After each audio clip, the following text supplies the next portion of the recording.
los tremátodos. Dentro de tremátodos, ustedes ya han conocido uno de ellos en la parte de laboratorio, que es fasciola hepática. Los tremátodos, recuerden que son gusanos, son helmintos, pero se caracterizan por ser aplanados dorsoventralmente y se asemejan o tienen el aspecto de hoja. También en los textos ustedes van a encontrar el término aspecto foliáceo en la mayoría de los tremátodos, aunque esto puede variar según la especie. Una excepción a esa regla puede ser Equistosoma, las especies del género Equistosoma que tienen un aspecto más alargado. Asimismo, siendo tremátodos, lo característico de este grupo de parásitos es que van a presentar un ciclo heteroxeno. Eso quiere decir que hay más de un hospedero en su desarrollo.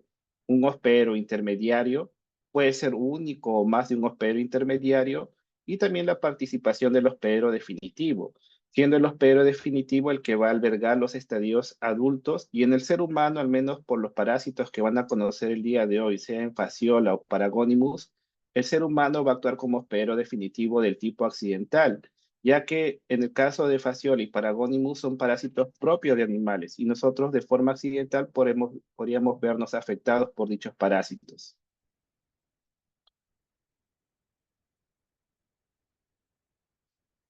Dentro de las características generales de los tremátodos podríamos indicar lo siguiente. Ya se mencionó que son gusanos aplanados dorsoventralmente, por ello también son conocidos como platelminto. Tienen un aspecto foliáceo y a su vez, para que se puedan mantener adheridos en su hábitat en el ser humano, van a presentar estructuras de adhesión como las ventosas, sea la ventosa oral y la ventosa ventral. La mayoría de los tremátodos presentan ambas ventosas.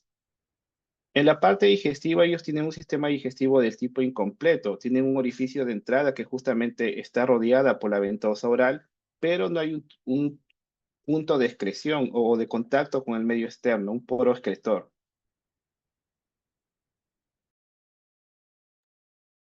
Presentando en esta ocasión el orificio de entrada, que es la boca, los ciegos intestinales, pero no hay un orificio que permite la eliminación de los desechos. Asimismo, los tremátodos se van a caracterizar por ser hermafroditas. En un mismo ejemplar hay estructuras reproductivas tanto masculinas como femeninas. La mayoría de los tremátodos se caracterizan por ser hermafroditas, aunque hay algunas especies, particularmente de la familia Equistosomatidae, que van a ser dimórficos. Esto quiere decir que van a presentar ejemplares tanto hembra como macho. Como ha sido mencionado previamente en el desarrollo de los tremátodos, ellos se caracterizan por presentar un ciclo heteroxeno. Para ustedes va a tener una importancia justamente el ser humano porque va a actuar como hospedero definitivo de todos los parásitos que ustedes van a conocer el día de hoy. Es decir, que ustedes van a estar albergando los estadios adultos de dichos parásitos. Y por ende se va a dar la eliminación de los huevos. En el caso de Fasciola y Equistosoma manzoni a través de las heces, y para Paragonimus peruvianos o mexicanos, los huevos son eliminados a través del esputos. Estos huevos sí o sí necesitan caer en colecciones acuáticas, y particularmente las especies que van a conocer el día de hoy sí o sí tienen que caer en colecciones acuáticas de agua dulce. En esas colecciones acuáticas de agua dulce va a haber presencia de caracoles que van a actuar como hospederos intermediarios. Es obligatorio la participación de estos caracoles en el ciclo de los tremátodos. Puede ser un único hospedero intermediario o el primer hospedero intermediario. ¿Y cómo el ser humano se va a infectar? Esto va a variar según la especie. Para fasciola hepática, ustedes principalmente van a ingerir vegetales acuáticos de tallo corto, como el berro, por ejemplo, o también puede ser mediante lechuga contaminada con el estadio infectivo, que va a ser la metacercaria, o tal vez la ingesta de crustáceos, como en el caso de los cangrejos, que si estos cangrejos están contaminados con la metacercaria de Paragonimus, ustedes pueden adquirir la paragonimiasis. Sin embargo, la metacercaria en la mayoría de los tremátodos va a ser el estadio infectivo. Hay algunas variaciones y esto se va a presentar justamente en Equistosoma manzoni, donde el estadio infectivo es un estadio larvario, pero conocido como la furcocercaria o cercaria. Y esta cercaria no va a ingresar por la vía oral, sino que ya va a tener la capacidad de poder penetrar la piel del hospedero. Y vía sanguínea va a migrar, va a llegar finalmente a las venas mesentéricas para poder transformarse en los estadios adultos, tanto la hembra como el macho, que sucede particularmente en las especies del género Equistosomo. Sí tengan en claro de que Todos los tremátodos que van a conocer el día de hoy, su desarrollo se da en ambiente de agua dulce. Los caracoles están presentes en ríos, lagos, riachuelos. No se vayan a confundir con el ambiente marino. Y eso va a ser importante al menos cuando hablemos de la paragonimiasis. Bien, vamos a ir iniciando con la fascioliasis. ¿Quién puede causar la fascioliasis? Hay diversas especies, sí, del género Fasciola, sea Fasciola gigántica, Fasciola hepática, pero la más conocida vendría a ser justamente Fasciola hepática. Y es un parásito que tiene una amplia distribución aquí en nuestro país, que se ha detectado en mayor número de departamentos del territorio peruano. Este tremátodo, como ustedes están viendo aquí en el lado derecho, tiene un aspecto foliáceo, va a presentar tanto la ventosa oral como la ventosa ventral, y lo más llamativo es la observación del extremo anterior, que sobresale, tiene un aspecto cónico, que es conocido como el cono cefálico. Eso es lo más distintivo en la identificación de fasciola hepática. Y a su vez, cuando ustedes observaron en el laboratorio, se percataron de que internamente va a presentar las estructuras reproductivas, que tienen un aspecto ramificado, tanto de lo que es el ovario como los testículos. Y aquí en el borde, de forma periférica, se observa la presencia de las glándulas vitelógenas, de coloración verde justamente. Las glándulas vitelógenas son las que ayudan a la formación de la cáscara del huevo del parásito. Al hablar de la fascioliasis es bueno tomar en cuenta de que estamos frente a una zoonosis parasitaria. Este parásito es propio de los animales, principalmente los herbívoros, aunque hay otros animales como los cerdos que también se pueden ver afectados, al igual que roedores. Y el ser humano va a actuar como un hospedero accidental, un hospedero definitivo accidental. ¿Dónde es que se van a localizar los estadios adultos de fasciola hepática en el ser humano y también en sus hospederos definitivos habituales, que son los animales? Se van a localizar a nivel de los conductos biliares. Y el tamaño que presenta este parásito puede ir variando de 2 a 3 centímetros de longitud.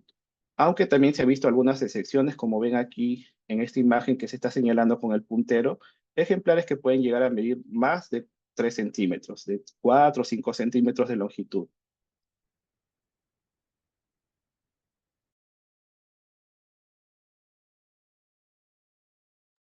Bien, entonces, bien, observando aquí la imagen, ¿qué podríamos tomar en cuenta? ¿Cómo es que el ser humano va a adquirir la fascioliasis? Ustedes van a necesitar ingerir el estadio infectivo que es la metacercaria. Esta metacercaria, ¿dónde es que se va a encontrar? Se va a encontrar enquistada en vegetales de tallo corto, vegetales acuáticos de tallo corto. Pueden ser lechugas, el berro. No sé si alguno de ustedes habrá escuchado hablar anteriormente sobre el berro o lo ha consumido, quién sabe. En nuestro país, principalmente en las regiones rurales, se consume con frecuencia el berro por su valor nutritivo, alto contenido de minerales, también en hierro. Entonces, ahí hay un factor de riesgo que puede favorecer a que la persona adquiera la fascioliasis. Hay otro mecanismo de transmisión involucrado, sí. El principal, como ha sido mencionado, es la ingesta de vegetales de tallo corto, vegetales acuáticos de tallo corto. Pero esta metacercaria también puede encontrarse en colecciones acuáticas en el sedimento, por ejemplo. Y si la persona consume esta agua contaminada, también puede adquirir la fascioliasis. Entonces, en el mecanismo de transmisión, el principal es la ingesta de los vegetales de tallo corto y de forma secundaria podría ser la ingesta de agua contaminada también con la metacercaria.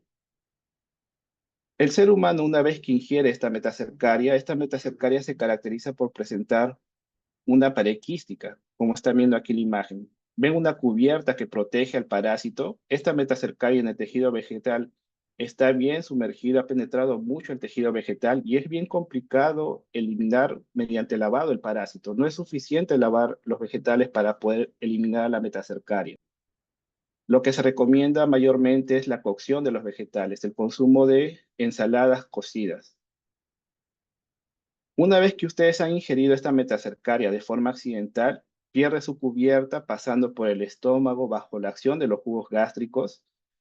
Y una vez que se ha liberado la forma juvenil o inmadura del parásito, va a llegar a nivel intestinal, a nivel del intestino delgado, pero el parásito no se va a quedar en el intestino, sino de que va a atravesar la pared intestinal. Porque recuerden que ¿cuál es su hábitat son los conductos biliares. Entonces, el parásito tiene que hacer una migración hasta su llegada a los conductos biliares. No lo va a hacer por vía hemática, lo que va a hacer el parásito en este caso es lo siguiente: atraviesa la pared intestinal, cae a la cavidad peritoneal, alcanza la cápsula de Gleason y posteriormente va a ir arrastrándose por el parénquima hepático hasta llegar a los conductos biliares. Esta fase migratoria puede demorar de 2 a 3 meses, aunque en algunos estudios se ha visto que puede demorar un poco más, hasta 4 meses. Puede ser correspondiente a la fase aguda de la fascioliasis. Una vez que el parásito ya llega a los conductos biliares, lo que va a suceder es que el parásito se va a desarrollar o se va a transformar en el estadio adulto. Y siendo adulto, va a ocurrir la reproducción sexual y la formación de los huevos. Y estos huevos van a ser eliminados a través de las heces. Entonces, como un método de diagnóstico para la fascioliasis va a ser el estudio parasitológico de las heces. Aunque tengan en cuenta que el ser humano, como no es un hospedero definitivo habitual de este parásito, muchas veces la eliminación de los huevos no va a ser constante. En algún día va a eliminar buena cantidad de huevos, de repente el día siguiente no van a ser detectados. En ese tipo de situaciones, sí hay una necesidad de poder utilizar otras pruebas de laboratorio para el diagnóstico, como las pruebas inmunológicas. Una vez que sucede la eliminación de este huevo ustedes ya lo han conocido en el laboratorio, se mencionó que es un huevo operculado, es decir, que uno de sus extremos va a presentar una rajadura que da la apariencia de una tapa en el huevo, y este huevo sí o sí necesita caer en el ambiente acuático para continuar su desarrollo. Una vez que ha caído en el ambiente acuático de agua dulce, sea ríos, riachuelos o lagos, ahí dentro del huevo se va a formar una larva conocida como la larva miracidio, una larva que es ciliada y justamente estos cilios ayudan a que esta larva pueda movilizarse en el ambiente acuático para buscar a su hospedero intermediario, que en el caso de Fasciola es un único hospedero intermediario que es un caracol de la familia Ligneides. Al menos aquí en nuestro país, las especies que tienen importancia en la transmisión de Fasciola hepática son Lignea beatrice y también Pseudosuccinia columela. Dentro del caracol, ¿qué va a suceder? Si el caracol es un hospedero intermediario, en él se va a llevar a cabo la reproducción asexual del parásito. Va a pasar por estadio de esporoquiste, de redia, hasta la formación de unas larvas conocidas como cercarias. Las cercarias presentan una cola y justamente esta cola va a permitir que la cercaria salga del caracol, pueda nadar en el ambiente acuático y posteriormente se enquiste en superficies sólidas. Y principalmente estas cercarias se van a enquistar en vegetales acuáticos de tallo corto. En caso de que no se enquiste en superficies sólidas, lo que puede hacer la cercaria es enquistarse en la superficie del agua y se va a transformar ahora en metacercarias.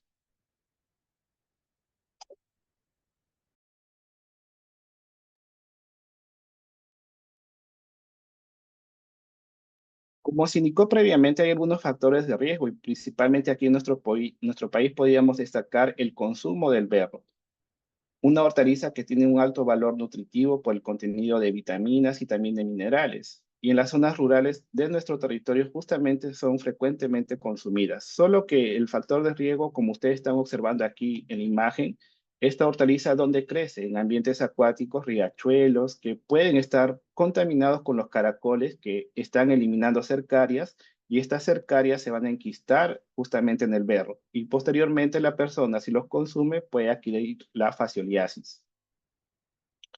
Tal vez como una medida de prevención o de control para evitar la transmisión de la fascioliasis, vendría a ser los cultivos hidropónicos, que mayormente es una práctica que consideran los mercados, los supermercados, sea Wong, Metro, en los cuales ya no va a haber una exposición para estos caracoles y que estos berros no se vean contaminados con el estadio infectivo del parásito.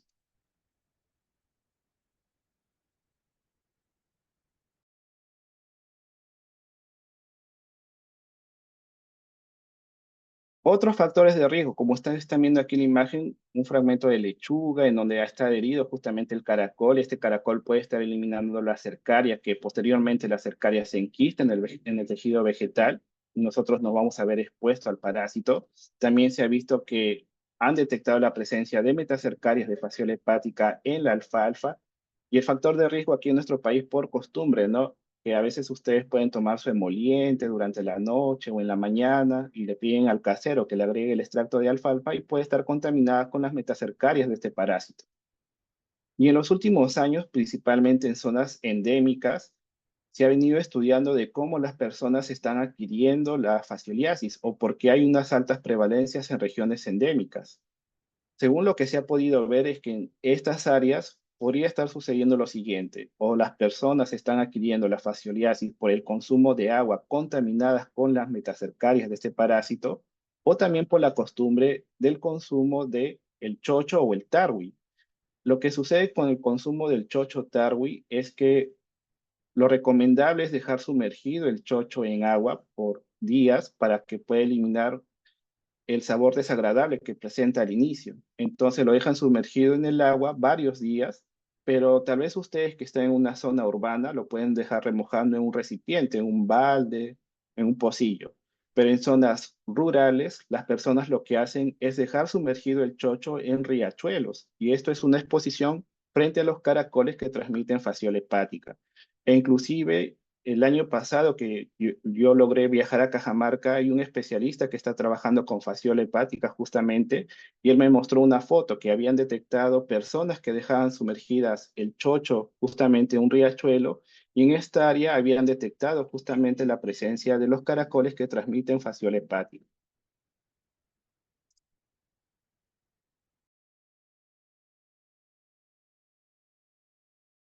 En la parte epidemiológica, como ustedes están observando, tiene una gran importancia en el continente americano, que también se ha detectado en regiones de África o el continente asiático, pero aquí nuestro país va a ser catalogado como un país endémico frente a la fascioliasis, y particularmente las áreas en donde hay mayor número de casos son aquellas en donde se practica la crianza de lo que son los animales, las ovejas, las cabras, también lo que es el ganado. Ellos son los que van a actuar como hospederos definitivos habituales de este parásito. Y con respecto a la distribución, ustedes están observando qué es lo que sucedía en el año de 2007. Había una prevalencia, una alta prevalencia en lo que es Arequipa, también en Puno, Cajamarca, que son endémica, y de igual forma en Junín. Pero con el pasar de los años y estudios que se hicieron posteriores al 2007, se ha visto que ha presentado o está presentando una mayor distribución esta parasitosis, claramente destacando lo que es Junín y también Pasco. Al igual que en Lima, aquí en Lima también, si bien es cierto en las zonas rurales, en zonas urbanas ustedes no observan la crianza de estos animales, se puede estar dando el comercio de vegetales que estén contaminados con el estadio infectivo de este parásito.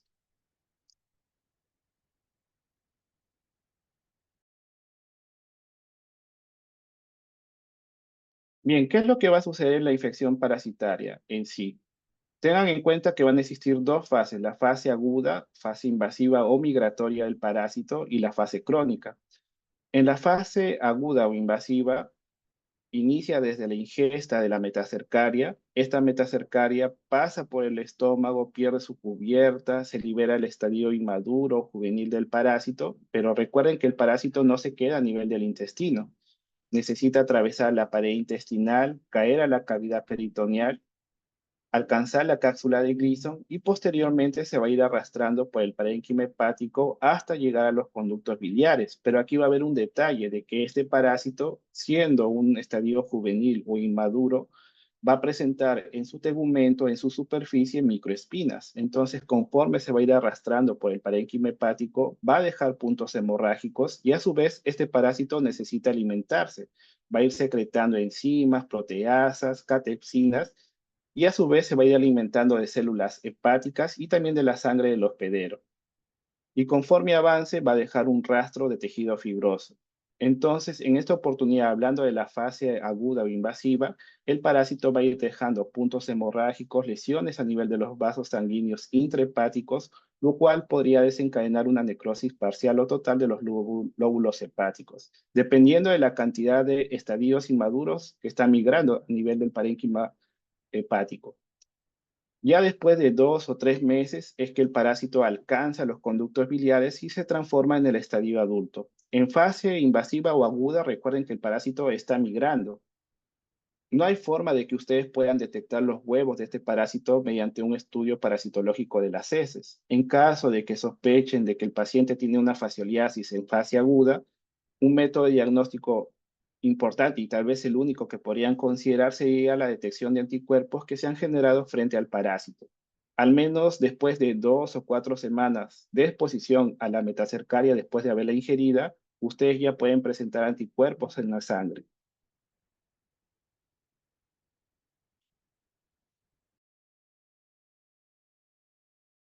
En la fase crónica, ¿qué es lo que va a suceder? El parásito ya está en los conductos biliares, ya se transformó en estadios adultos y va a empezar a formar los huevos. Va a ocurrir la autofecundación porque recuerden que son organismos hermafroditas, entonces empieza la formación de los huevos y estos huevos van a ser eliminados a través de las heces. Pero como se indicó, este parásito en su superficie presenta microespina. Ustedes lo van a ver en la parte del laboratorio, en un corte transversal del parásito y va a estar en constante movimiento. Este parásito lo que va a provocar es una irritación a nivel de los conductos biliares. Esto puede generar una hiperplasia epitelial, pero nuestro organismo va a tratar de responder justamente al daño. Va a producir una reacción cicatricial, solo que esta reacción cicatricial, ¿qué es lo que podría producir? La presencia de concreciones a nivel de los conductos, el enrojecimiento de las paredes y también la presencia de deposiciones de calcio. Entonces la luz de los conductos biliares se va a ver disminuido. Y esto va a provocar también una disminución del flujo biliar, desencadenando a futuro una cirrosis o una insuficiencia hepática. Como se indicó previamente en el diagnóstico, ustedes tienen que distinguir lo que es la fase aguda y también la fase crónica. Entonces, en la fase aguda, ustedes pueden emplear únicamente las pruebas inmunológicas después de 2 a 4 semanas de exposición o la ingesta de la metacercaria, porque en este periodo ya se podrían detectar los anticuerpos en sangre mediante la prueba de ELISA, el Western blot o también la prueba de ARCO-2. En la fase crónica, tratándose ya de la presencia del parásito a nivel de los conductos biliares y ya siendo adultos, se pueden detectar los huevos a través del estudio parasitológico de heces. Pero como también se indicó previamente, nosotros no somos un hospedero definitivo habitual de este parásito. Entonces, la cantidad de huevos que son eliminados a través de las heces no va a ser constante. Y frente a ello, en un examen parasitológico de heces negativo, ustedes pueden complementar el diagnóstico con las pruebas inmunológicas. Ya el huevo de Fasciola es bien característico, es un huevo alargado, operculado, de gran tamaño, inclusive suele ser el parásito, su huevo presenta mayor tamaño en comparación con los otros parásitos que ustedes han conocido. Puede ir variando de 120 a 150 micras de longitud. Otro detalle que podríamos tomar en cuenta es lo siguiente, que el parásito durante su migración justamente en la fase aguda necesita atravesar la pared intestinal y caer a la cavidad peritoneal. Durante este proceso, el parásito puede presentar migraciones erráticas, puede quedarse alojado a nivel de la pared abdominal, alcanzar los pulmones, llegar al cerebro o afectar el músculo o el sistema urinario. Eso se tratan ya de localizaciones ectópicas del parásito, de la forma inmadura o juvenil del parásito. Y en otras situaciones también se puede desencadenar un síndrome conocido como el síndrome de Halson. ¿Qué es lo que sucede en el síndrome de Halson? Hay algunas regiones en el mundo, principalmente en el continente asiático, que las personas consumen el hígado crudo, sea de ovejas, de cabras, y estos hígados pueden encontrarse contaminados con los estadios adultos o inmaduros del parásito. Entonces, como ustedes están ingiriendo el hígado crudo, en ella puede haber presencia justamente de estos estadios de fasciola hepática y al ingerirlo, ¿qué puede suceder? Se pueden quedar retenidos con acción de sus ventosas a nivel de la faringe. Va a producir una faringitis, una inflamación justamente.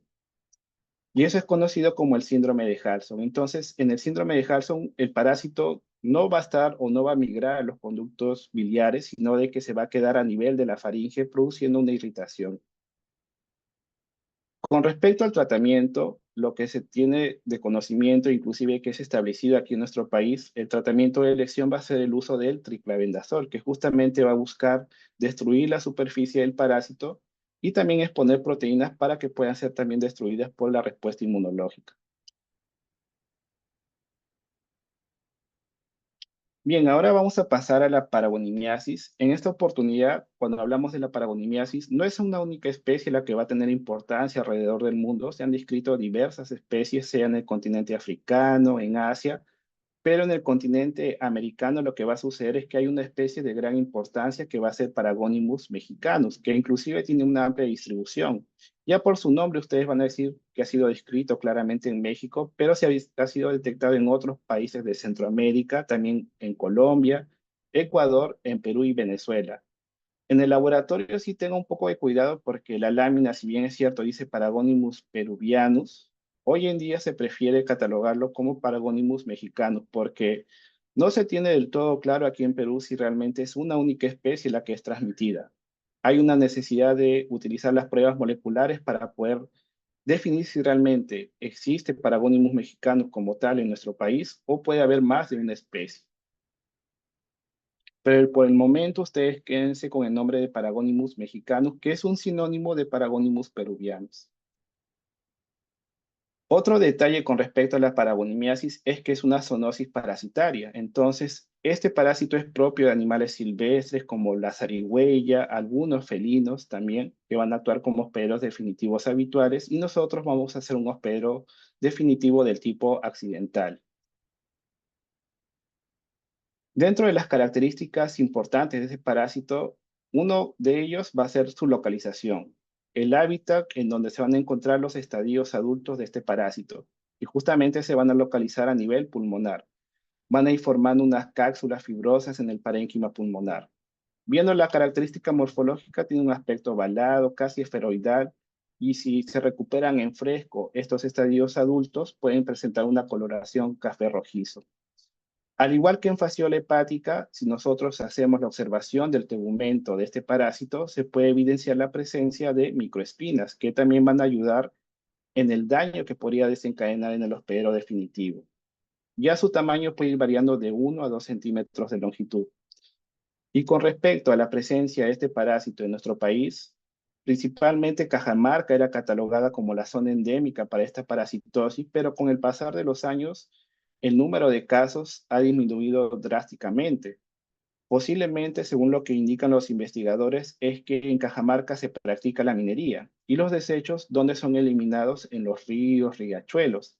Y esto provoca la contaminación y también la eliminación de los hospederos intermediarios de este parásito. No es exclusivo de Cajamarca, como ustedes están viendo ahí, hay otras regiones de nuestro país que se han detectado casos de paragonimiasis o se han detectado su presencia en animales silvestres, como lo que es Cusco, en la región de la Libertad, en la región andina, en San Martín y también en Amazonas.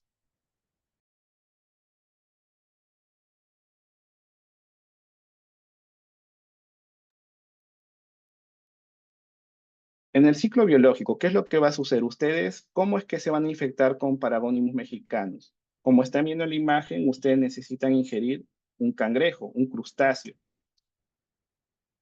Solo tengan en cuenta que este cangrejo es de agua dulce, de quebradas, de ríos, riachuelos. No procede del mar, no es proveniente del mar.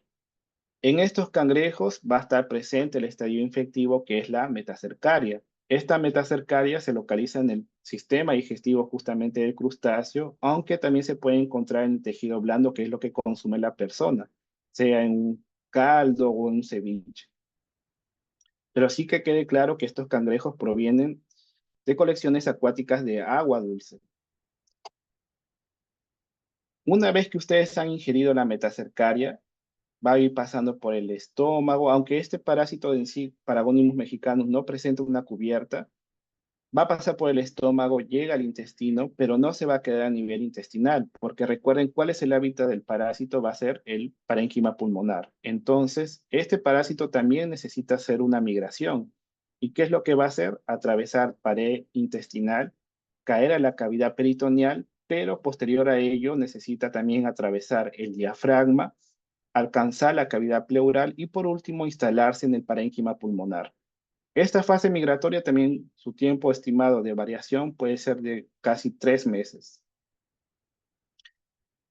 Una vez que llega al parénquima pulmonar, el parásito se transforma en los estadios adultos, va a rodearse de una cápsula fibrosa y dentro de estas cápsulas fibrosas puede haber material necrótico o también material sanguinolento. Y de igual forma, ya siendo estadio adulto, va a haber la formación de los huevos. ¿Y por dónde es que van a salir los huevos? Para fasciola, ustedes vieron de que los huevos van a ser eliminados a través de las heces. Pero en el caso de Paragonimus mexicanos, estando a nivel pulmonar, los huevos van a ser expectorados, van a salir a través del esputo. La principal muestra que ustedes pueden considerar para el diagnóstico de una paragonimiasis va a ser el esputo. En ella ustedes van a observar la presencia de los huevos. Y de forma secundaria, tengan en cuenta que hay personas que tienen la costumbre, ¿no?, de tragarse el esputo. Entonces, de forma secundaria, los huevos también pueden ser detectados en las heces.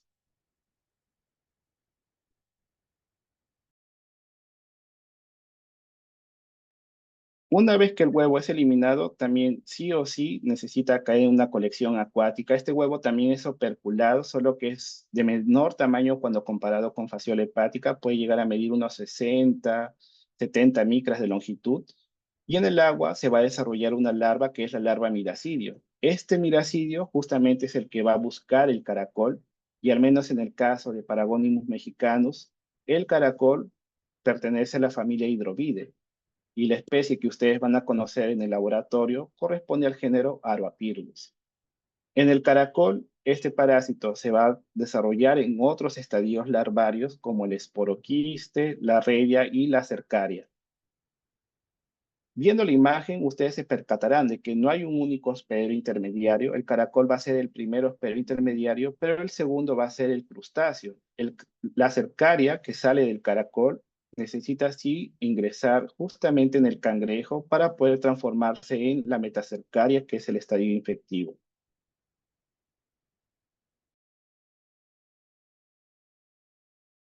Entonces, de forma de resumen, en Paragónimos ustedes ven dos hospederos intermediarios, el primero de ellos el caracol, el segundo el cangrejo de agua dulce, y este cangrejo es el que va a albergar el estadio infectivo que es la metacercaria. Si de repente ustedes buscan en redes sociales, colocan lo que es cangrejo, región amazónica de Perú, se van a percatar que estas costumbres sí existen en las regiones amazónicas, que es el consumo, la preparación de caldo o sopa justamente con el cangrejo provenientes de ríos o de quebradas, como están viendo aquí en la imagen en el lado derecho.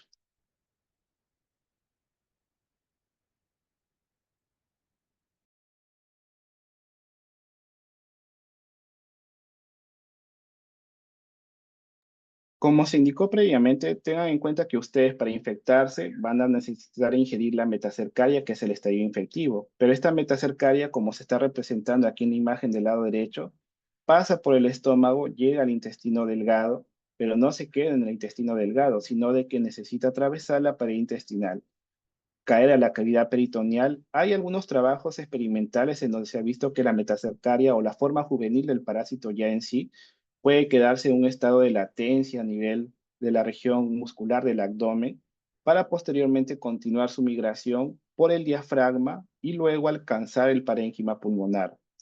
Esta fase puede ir variando, como ha sido indicado, de 2 a 3 meses. Pero el detalle aquí va a ser el siguiente, que para atravesar la pared intestinal va a producir dolor abdominal, puede producir también puntos hemorrágicos a nivel intestinal. Al igual que en fasciola, en su tegumento presentaba microespinas, entonces ya alcanzando el parénquima pulmonar y su establecimiento o migración, puede ir formando pequeños puntos hemorrágicos. Una vez que ha terminado la fase aguda, el parásito ya está en el parénquima pulmonar, se ha transformado en adulto, se van a ir formando ¿qué? Se van a ir formando unos quistes fibrosos que van a rodear al parásito. De forma general, lo que se indica es que dentro de estos quistes fibrosos puede ser detectado la presencia de 2 a 4 estadios adultos. Y estos parásitos pueden estar rodeados de material necrótico. A su vez, dentro de estos quistes fibrosos puede haber presencia de huevo, líquido sanguinolento. Esta muestra generalmente puede tener un aspecto, una coloración rojo oscuro, ya tirando al marrón justamente. También la presencia de exudado purulento y cristales de Charcot-Leydig. ¿Por qué hay cristales de Charcot-Leydig? Tengan en cuenta que cuando hablamos de la paragonimiasis estamos frente a la infección por un helminto. Y en este tipo de situaciones lo que se va a presentar es el aumento de los eosinófilos. Pero en esta oportunidad estos eosinófilos también se pueden ver afectados. Cuando son destruidos los eosinófilos, se libera su contenido y de este contenido se pueden formar los cristales de Charcot-Leydig. Entonces, la observación de los cristales de Charcot-Leydig nos puede dar la idea de que se trata de una infección parasitaria y particularmente de un helminto. A su vez, cuando se da la migración de este parásito, se puede presentar localizaciones ectópicas, sea a nivel del abdomen, como se ha indicado previamente, causando una paragonimiasis cutánea, o también a nivel del tejido subcutáneo. Y en otros casos también se puede producir la llegada del parásito a nivel cerebral, pero no por la forma juvenil o inmadura del parásito, sino por el huevo de Paragonimus. Como está siendo presentado justamente en este momento, para la forma cerebral, ¿quién puede causar la forma cerebral? El parásito adulto ya está en el pulmón, la persona va a estar expectorando, tosiendo constantemente, y en algún momento bajo esta acción se puede permitir la llegada de los huevos a la circulación. Y estos huevos mediante la circulación puede llegar justamente al cerebro, produciendo la paragonimiasis cerebral, en el cual se puede presentar una meningitis, encefalitis, vómitos, fiebres y convulsiones. Con respecto a la forma subcutánea, se debe a la migración errática de la forma juvenil o inmadura, como ven aquí en el lado derecho. Puede estar localizado en la región abdominal, a nivel del ingle o también a nivel del muslo. Dentro de las manifestaciones clínicas, aquí ustedes pueden hacer la distinción de lo que es la fase aguda y también de la fase crónica. Entonces, en la fase aguda lo que está sucediendo es la migración del estadio inmaduro o juvenil del parásito. Se puede presentar diarrea, dolor abdominal. ¿Por qué hay dolor abdominal? Porque el parásito ha necesitado atravesar la pared intestinal. Va a haber urticaria, reacción de tipo alérgica, fiebre, dolor torácico. El dolor torácico se debe a la migración o el pasaje del parásito a través del diafragma y su posterior llegada a nivel del parénquima pulmonar, al igual que la presencia de la tos. Ya en la fase crónica, cuando el parásito se encuentra en estadio adulto, se puede presentar tos persistente y expectoración. Y esta expectoración puede ser acompañada de sangre. Creo yo que cuando ustedes han visto la clase de tuberculosis, les habrán mencionado lo que es el esputo con claramente la muestra de sangre con un rojo vivo, que muchas veces hay personas que pueden diferenciar un poco si es un paciente con tuberculosis o paragonimiasis por la coloración del esputo. Suele ser en el caso de la paragonimiasis un rojo más oscuro, tipo ferroso. Al menos es un criterio que algunos investigadores han podido determinar. Pero aquí lo importante sí o sí va a ser el hallazgo de los huevos justamente en el esputo. Estos huevos son operculados, son de menor tamaño cuando comparado con fasciola, puede ir variando de 70 a 80 micras de longitud. Otras muestras que pueden ser útiles para el hallazgo del huevo puede ser el aspirado pulmonar, el derrame pleural o también obtenerse biopsias. Termina siendo muy invasivo, pero en el laboratorio ustedes van a ver si un corte histológico donde se logra apreciar justamente los huevos de Paragonimus, que se caracterizan por presentar una cáscara de coloración dorada tipo castaño, bien característico, a diferencia de Fasciola. Y en caso de que ustedes no observaran los huevos de Paragonimus, el diagnóstico puede ser complementado con las pruebas inmunológicas, sea el ELISA o el Western blot.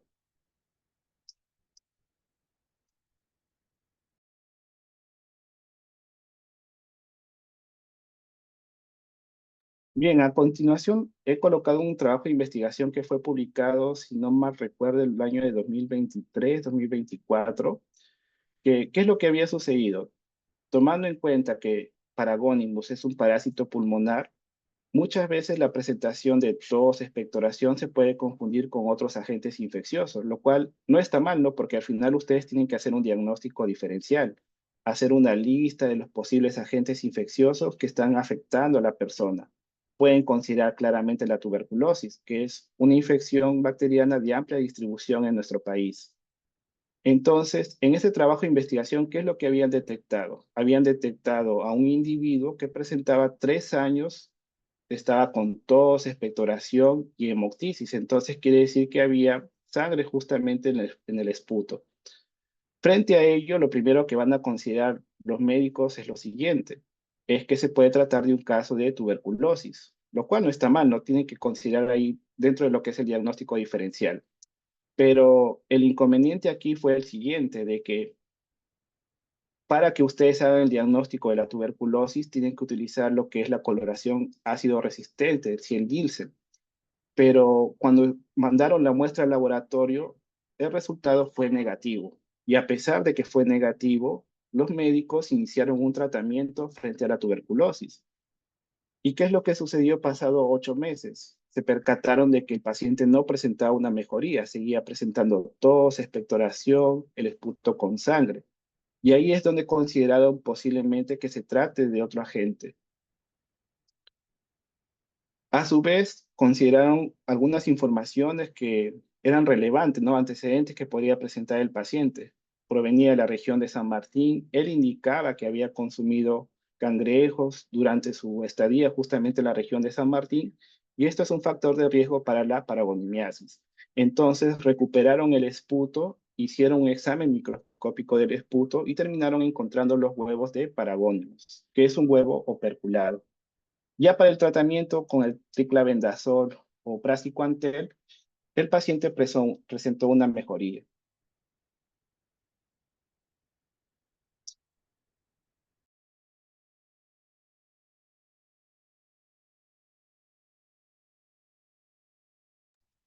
Bien, por último tenemos la infección parasitaria conocida como la esquistosomiasis. Con respecto a la esquistosomiasis, esta infección parasitaria es causada por diversas especies del género Esquistosoma. Cuando hablamos de los tremátodos se caracterizan por ser organismos hermafroditas, pero hay algunas excepciones a esa regla que justamente corresponden a la familia Schistosomatidae, en donde ellos van a presentar un ejemplar macho y un ejemplar hembra.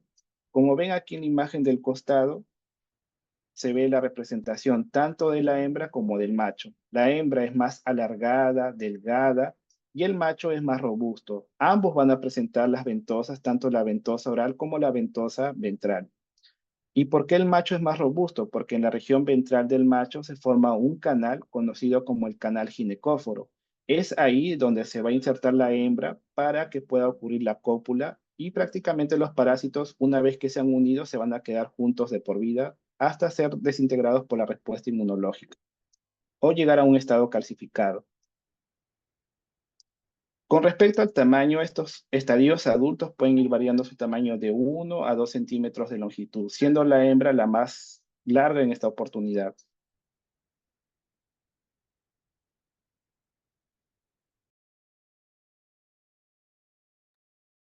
Al hablar de la esquistosomiasis, es bueno mencionar que se trata de una infección parasitaria desatendida que principalmente afecta a regiones rurales de lo que es el continente africano, también el continente asiático, y como ven aquí en el mapa, también hay algunos países del continente americano, destacando lo que es Brasil, Surinam, Guyana Francesa y también Venezuela. A su vez, ustedes ven que no es una única especie la que va a tener importancia. Tenemos Schistosoma manzoni, Hematobium y Japonicum, y cada uno de ellos va a presentar una localización diferente en el ser humano. Con respecto a Schistosoma manzoni, su hábitat van a ser las venas mesentéricas del colon. En el caso de Hematobium, van a ser el plexo venoso vesical a nivel del sistema urinario, y por último, cuando hablamos de Schistosoma japonicum, se localizan principalmente a nivel de las venas mesentéricas, pero del intestino delgado. En esta oportunidad nosotros nos vamos a enfocar en el Schistosoma manzoni, debido a su presencia justamente en el continente americano. Y quién sabe, alguno de ustedes, por el movimiento migratorio que ha sufrido nuestro país, puedan detectar algún caso, quién sabe, de esta parasitosis. ¿Cómo el ser humano se infecta con el Schistosoma manzoni? En esta oportunidad va a haber un factor de riesgo importante que va a ser el nadar o introducirse en colecciones acuáticas, pero tengan en claro que son colecciones acuáticas de agua dulce, sean ríos, riachuelos o lagos. Ahí hay presencia de caracoles del género Pionfalaria, que ellos van a empezar a eliminar la cercaria, o también conocida como furcocercaria. Se le dice furcocercaria porque su cola, como ven aquí en la imagen del lado derecho, presenta una bifurcación en la parte final de la cola. Esta cercaria es la que va a ser el estadio infectivo para el ser humano. Va a penetrar la piel, va a ser muy activa, va a perder su cola y solo va a quedar la región anterior de la cercaria. Y una vez que ingresó al ser humano, va a ir avanzando mediante la acción de enzimas proteolíticas y posteriormente va a alcanzar la circulación. Va a ser muy importante que alcance la circulación porque tengan en cuenta que donde se va a localizar el parásito, Schistosoma manzoni, se localiza a nivel de las venas mesentéricas, principalmente del colon. Entonces, durante este pasaje, el parásito puede llegar a nivel del corazón, a nivel del pulmón, también a nivel hepático, pero su hábitat, su punto final van a ser las venas mesentéricas del colon. Una vez que llega a las venas mesentéricas del colon, el parásito se transforma en los estadios adultos, sea la hembra o el macho, se unen estos estadios y empieza la formación de los huevos. Los huevos de Schistosoma manzoni son bien característicos, van a presentar una espina lateral, eso lo van a poder ver en el laboratorio. Pero estando a nivel de las venas mesentéricas, ¿qué es lo que va a suceder? Que estos huevos necesitan atravesar la pared intestinal para salir por la materia fecal. Es justamente las heces que pueden ser utilizadas para el diagnóstico de esta parasitosis. En caso de no ser detectados, otra opción sería la obtención de biopsias. Este parásito también puede inducir la formación de úlceras, pólipos a nivel intestinal y a partir de ellas obtener la muestra, una biopsia, justamente para detectar la presencia de los huevos de este parásito. En Brasil, que es una zona endémica, si tengan en claro que son zonas del interior de Brasil, son ríos, riachuelos donde se detecta el caracol que está eliminando esta cercaria. Son zonas bastante alejadas, pobres también con un indicador de pobreza alto. Y las personas como no tienen acceso al agua, ¿qué es lo que hacen? Van a lavar sus prendas, sus ropas a los ríos, también por elevada temperatura, lugares que presentan casi 38, 42 grados de sensación térmica. Entonces las personas van a refrescarse estas colecciones acuáticas y se ven expuestas a este parásito. A diferencia de lo que es fascioliasis y paragonimiasis, la esquistosomiasis no es catalogada como una zoonosis. Sin embargo, en los últimos años, justamente en Brasil, que es donde tiene una gran importancia, se viene haciendo estudios experimentales en lo que son ovejas, en cabras, para ver si ellos pueden actuar como reservorio de este parásito. Y de forma natural ya se ha podido detectar la presencia de los huevos en las heces de roedores, pudiendo así actuar como una especie de reservorio frente a este parásito. Sin embargo, hasta el momento el ser humano sigue siendo catalogado como el único hospedero para este parásito, incluso el principal, porque, ¿qué es lo que sucede para que este parásito permanezca en estas regiones endémicas? Siendo zonas alejadas, tal vez las personas no tienen un sistema adecuado para la eliminación de las excretas, pueden terminar defecando cerca de los ríos, riachuelos, a través de las heces se están eliminando los huevos, y en estas colecciones acuáticas hay caracoles del género Bionfalaria, van a favorecer que permanezca el ciclo en dicha área y la transmisión en la población.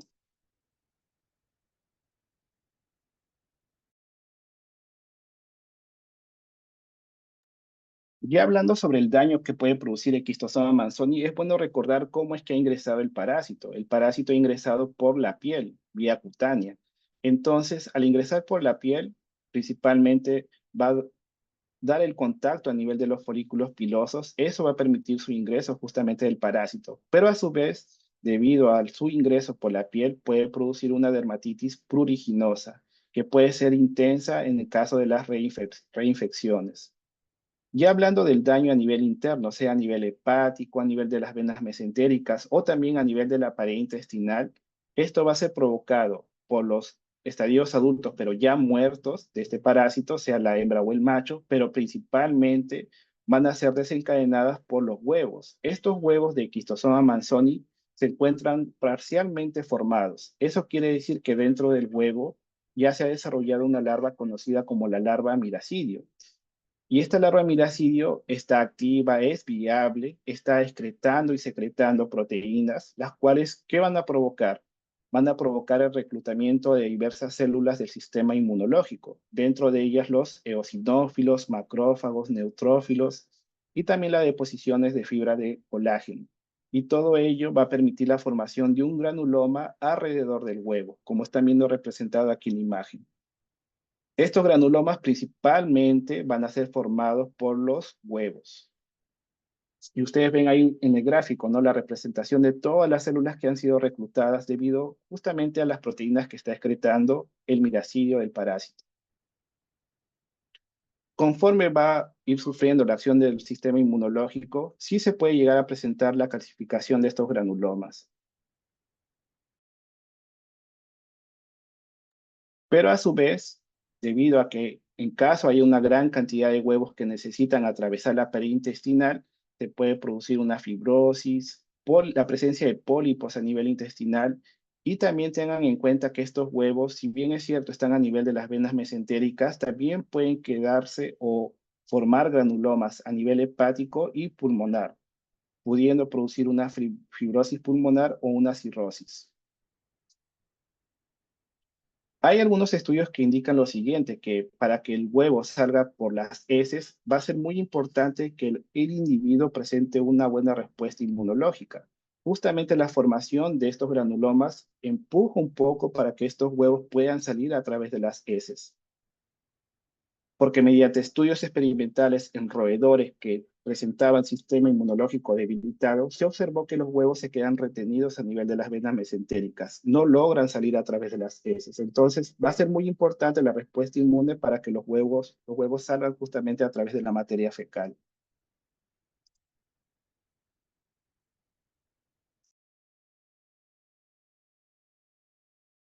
En las manifestaciones ustedes pueden hacer la distinción según la fase de la infección. En la fase aguda, recordando que el parásito, ¿cómo es que ha ingresado al ser humano? Ha ingresado vía cutánea, entonces se van a producir lesiones cutáneas, también conocidas como la dermatitis del nadador. Por otro lado, el parásito, una vez que ha penetrado la piel, necesita alcanzar el sistema circulatorio para que finalmente llegue a las venas mesentéricas. Solo que durante este pasaje, el parásito va a ir secretando proteínas, las cuales pueden producir fiebre, también la presencia de sudoración, escalofríos, dolor muscular. También hay una presencia del parásito a nivel pulmonar que puede estar asociado con tos seca.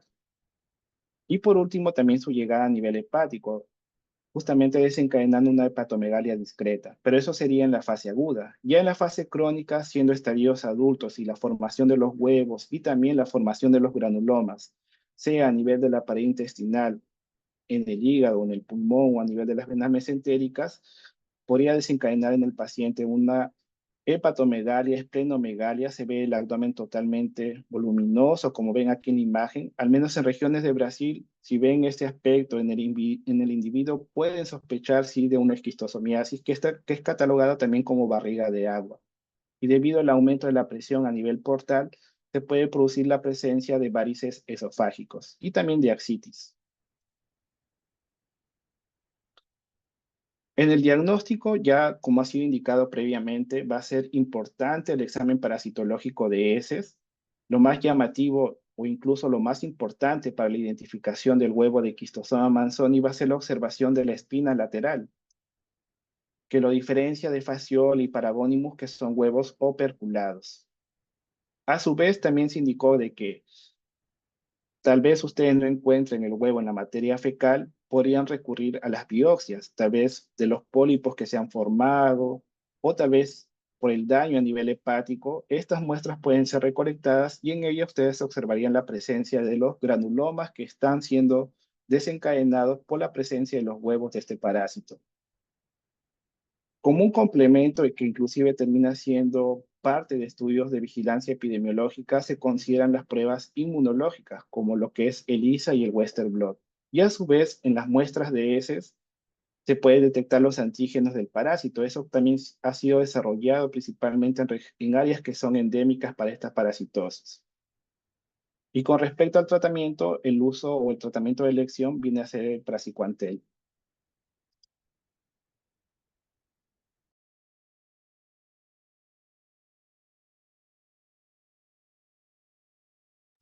Bien, ¿por qué creen ustedes que sería importante hablar de Schistosoma manzoni? Ustedes están viendo en el mapa de que aquí en la región de América del Sur hay una importancia de esta parasitosis, principalmente en Brasil, también se han detectado casos en Surinam, Guyana Francesa, pero también en Venezuela. Y ustedes saben que en nuestro país en los últimos años ha sufrido un elevado movimiento migratorio. Entonces, tal vez alguna de estas personas que ha llegado a nuestro país esté portando Schistosoma manzoni. Este parásito se puede mantener viable por varios años, más de 5 años inclusive. Entonces, quién sabe, alguno de ustedes a futuro termine encontrando un individuo afectado con este parásito, lo cual va a ser importante porque ustedes ya lo van a conocer y van a saber cómo realizar el diagnóstico. Pero también hay otra preocupación, que es la siguiente. Hemos mencionado de que para estos parásitos hay la necesidad de la participación de caracoles, y particularmente en Schistosoma manzoni se requieren caracoles del género Bionfalaria. Y en nuestro país sí hay caracoles del género Bionfalaria. Entonces, del punto epidemiológico, ¿qué es lo que sucede? Ustedes están observando aquí en la tabla inferior que hay diversas especies del género Bionfalaria, que inclusive tienen una amplia distribución, sea en Cajamarca, las regiones andinas, también en el litoral y regiones amazónicas.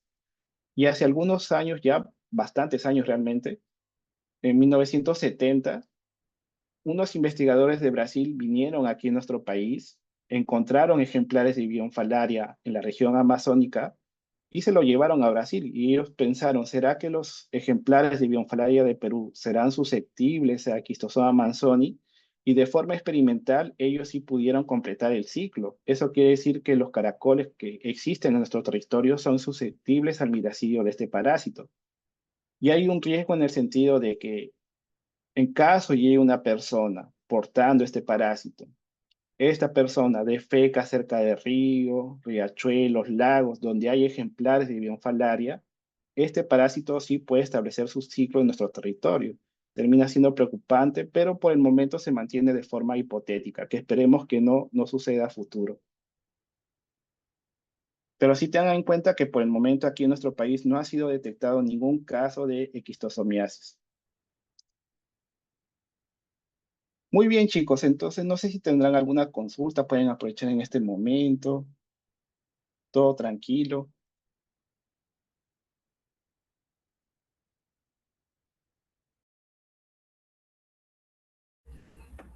Todo bien, doctor. Bien, chicos, entonces, de todas formas voy a dejar grabada la sesión para poder pasar a sus compañeros. Sé que hay algunos de sus compañeros que han estado saliendo de examen, pero de alguna forma teníamos que recuperar esta clase porque la hora del día miércoles y del jueves se terminó utilizando para la revisión del examen, aunque no todos terminaron yendo, pero era importante al menos que gran parte de ustedes pueda hacer revisión del examen para evitar los reclamos a futuro. Muy bien, entonces voy a dar por finalizada aquí la Recording stopped. grabación y ya nos vemos en las clases teóricas de la siguiente semana. Buenas noches con todos, nos vemos.